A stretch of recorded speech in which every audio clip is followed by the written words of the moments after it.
Dolayısıyla başından beri bir kızgınlığı ve zaten sebep oldular. Yani bir şekilde bu yanıtlar da sadece İran'a değil, Amerika'ya da yanıt veriliyor. Ben Amerika ve İsrail arasında şu anda bir çat gözüktüğünü düşünüyorum. Ve bu çatlaktan İran faydalanabiliyor. Oysa ki biraz çok zor. Yani bu bir ince bir zarif bir dış politika, daha doğrusu çalışması olabilir. Çok zariftir. Yani bu herkesin yapabileceği bir şey değildir. Eğer İran bundan faydalanabiliyorsa bu çatlaktan yola çıkarak bir şekilde orada araya açıp da Amerika ile anlaşma yapabilir. Fakat siz Marco Rubio'nun konuşmasına bazı aldığınıza ona da katılıyorum ama dün daha doğrusu Başkan Trump'ın bir açıklaması oldu İran konusunda. Canlı yayın zaten bir şekilde bütün medya bunu servis etti. Dedi İsrail İran'a an meselesi vurabilir. Bu ifadeyi kullandı, yani yeşil ışığı yaktı. İkincisi, ben masayı tercih ediyorum. Ben masa istiyorum. Ben İran'ın sorununu masada çözmeye çalışıyorum ve İran'dan öyle bir şey istedim. Çok zor. Onlar vermek zorunda kalacaklar. Bu ifadeyi kullandı ama eğer vereceklerse İran için hayırlı olur. Bu ifadeler Başkan Trump'tan geldi. En yüksek ağızdan, high profilden geldi. Dolayısıyla bugünkü saldırı, ki ben onu savaş olarak nitelendiriyorum, bu bugünlük meselesi değil. Bunlar herhalde aylarca da bunun üzerinde çalışıyorlar.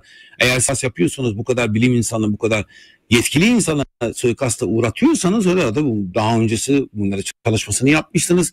Devşirmiş unsurlardan da faydalanmışsınız ve dolayısıyla bu bir nüfuz meselesi. Yani bu büyüktür. Ama İran arasında bir tasfiye süreci de var. Yani çünkü Amerika ve İran arasındaki müzakerelerle birlikte bir takım farklı sesler başladı. Yükselmeye başladı İran'da. İran'da bir tasfiye sürecine ihtiyaç. Dolayısıyla burada İran bir bütünlük olarak buna karşılık verecek. Yani sadece bir silahlı kuvvetlerin birkaç füzeye atmasıyla birlikte bir bütünlüktür. O bütünlüğü sağlayacaklar. O yüzden İran biraz şu anda soğukkanlı davranıyor. Bütünlüğü sağlayacaktır ve bu bütünlüğü ben elindeki bilgilerle bir şekilde bağdaştırıyorum. Çünkü elindeki bilgilerle kullandığı bazı ifadeler yetkililer tarafından bir dost ülke tarafından da yardım edildi. Bu Çin olabilir, Rusya olabilir, hatta Başkan Trump'ın da kendisi de olabilir. Yani bir şekilde Amerika, ben bu ifadeyi tekrar kullanmak istiyorum. İsrail kulağını çekmeye belki çalışıyor. Siz bu anlaşmanın dışındasınız. Yani Başkan Trump herhalde bu kadar mağdur görün bu ifade kullanımı. Aptal değil ki, yani ben ambargoyu kaldırıyorum İran'a karşı.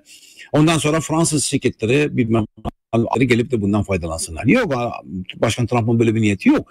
Eğer orada bir İran'la müzakere yapıp da bir anlaşma, minimal bir anlaşma yaparsa herhalde Amerikan şirketleri bundan faydalanacaklar. Dolayısıyla bu onlara da aynı şekilde kızgınlaştı. Ben tekrar soruyorum. Bunun sebebi Amerika. Ama Amerika bundan bir savaş mı çıkarmaya çalışıyor bütün Orta Doğu'ya? Çünkü bu ifadeyi kullandı Başkan Trump.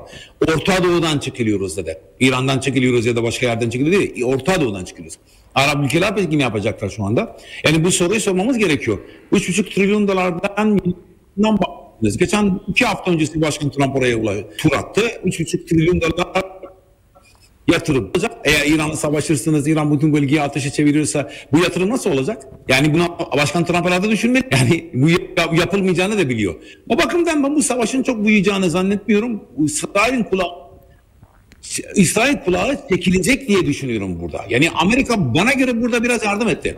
Yani ister istemez de yardım etti. Yani Marco Rubio'nun konuşması da bu bir nevi de yardımdır. Bizim haberimiz yok, İsrail değiliz. Yani siz istediğiniz yapabilirsiniz, başınıza çağrısını bulabilirsiniz ve İsrail ben yardım etmeyeceğim anlamına gelir. Gerçi sonunda vermek zorunda kalıyor ama şu anda ben ibaret diye düşünüyorum.